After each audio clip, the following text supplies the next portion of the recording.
क्या आपकी ear lobe wide हो गई या कट गई है? क्या आप अपने हैवी फेवरेट झुमके और बालियां नहीं पहन पाते हैं?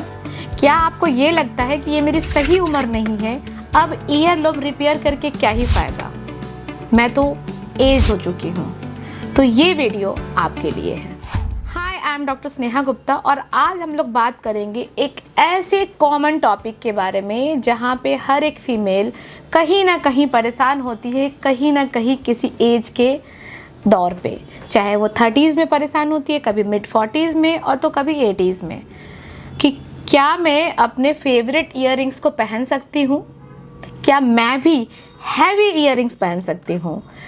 यस, अगर आपके नियर और डियर या आप खुद आपके ईयर लोब बड़े हो गए हैं because of constant wearing of heavy earrings, तो ये सेफली एटॉमिक क्लिनिक में रिपेयर हो सकते हैं। इसे कहते हैं year lobe repair surgery and उसके साथ ही होता है ईयर लोब पियर्सिंग रिचुअल, यानी एक ही साथ में हम आपके wide open cut ear lobe को रिपेयर करते हैं और एक नई ईयरिंग विथ रिचुअल कस्टम पहना देते हैं। अब आते हैं ये सर्जरी सेफ है, कितना टाइम लगता है और क्या होता है इस सर्जरी में। ये 20 to 30 मिनट्स प्रोसीजर है।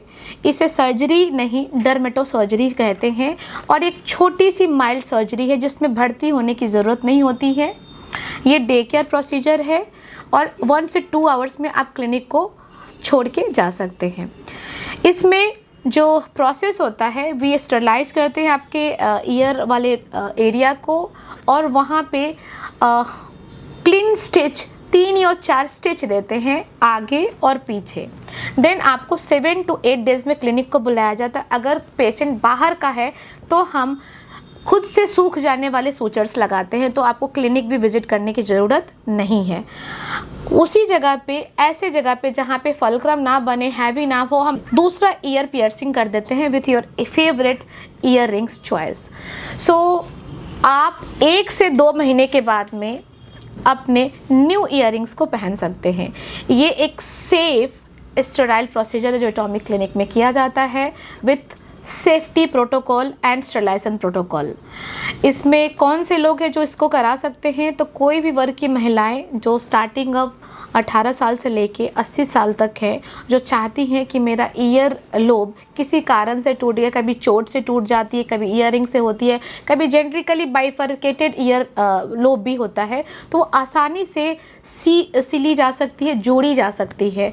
एंड अगर आप चाहते हैं कि मेरा फेवरेट ईयररिंग्स 1 से 2 महीने में पहना जाए, तो आप एक नया ईयररिंग पियर्सिंग कर सकते हैं। अब आती है कि कुछ और भी मेथड होती हैं जिसके द्वारा हम ईयर लोब रिपेयर कर सकते हैं। जैसे ग्लू एक आती है, ग्लू भी एक वे होता है जिससे हम स्टिक कर सकते हैं। दूसरा होता है ईयर लोब फिलर। सो ये उतनी इफ़ेक्टिव ट्रीटमेंट्स नहीं होती। अगर हमसे पूछे कि बेस्ट ट्रीटमेंट क्या होती है, तो वो स्टिचिंग ही होती है, लोब रिपेयर ही होती है।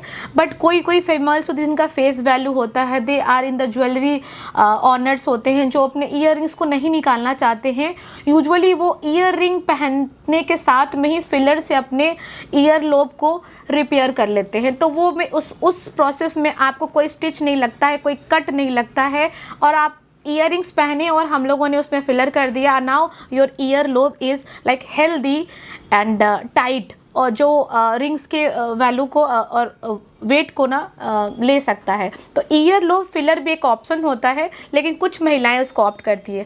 अब आते हैं ग्लू पे, जो कि बहुत ही इंस्टाग्राम पे फेमस रहता है। देखिए, ये बहुत ही गिमिक है, ये बहुत अच्छा नहीं होता। एक कुछ ग्लूज आती है जिससे ईयर लोब को चिपका दी जाती है, लेकिन जैसे ही आप ईयररिंग्स पहनेंगे, वो हैवीनेस के कारण ग्लू अपना काम करना बंद कर देता है और आप वही इस परिस्थिति में आ जाते हैं जैसी परिस्थिति में आप क्लिनिक्स में आए थे। तो ऐसे इंस्टाग्राम हैक से आप दूर रहें। सबसे इफेक्टिव होती है ear lobe repair by surgery and ear lobe filler थोड़ी कॉस्टली होती है, ईयर लोब सर्जरी मिनिमम होती है एंड परमानेंट होती है। And to my girls and womens, and age की कोई सीमा नहीं होती है। मेरे पास ऐसे कुछ पेशेंट्स हैं जो मिड 70s और 80s में जाते हैं, दे एंजॉइंग देयर ईयर रिंग्स। सो कहते हैं ना कि हेयर फीमेल्स का गहना होता है, वैसे ही ईयर रिंग्स फीमेल का कॉन्फिडेंस होता है। तो अगर आपकी कॉन्फिडेंस लो हो रही है ईयर रिंग ना पहन के, तो आप अपने ईयर लोब रिपेयर को एटॉमिक क्लिनिक में सेफली करा सकते हैं। अगर ये वीडियो आपको इन्फॉर्मेटिव लगी तो इस वीडियो को आप शेयर कीजिए और ऐसे advance skin hair laser treatments के अपडेट के लिए मेरे यूट्यूब चैनल को सब्सक्राइब कीजिए। Thank you.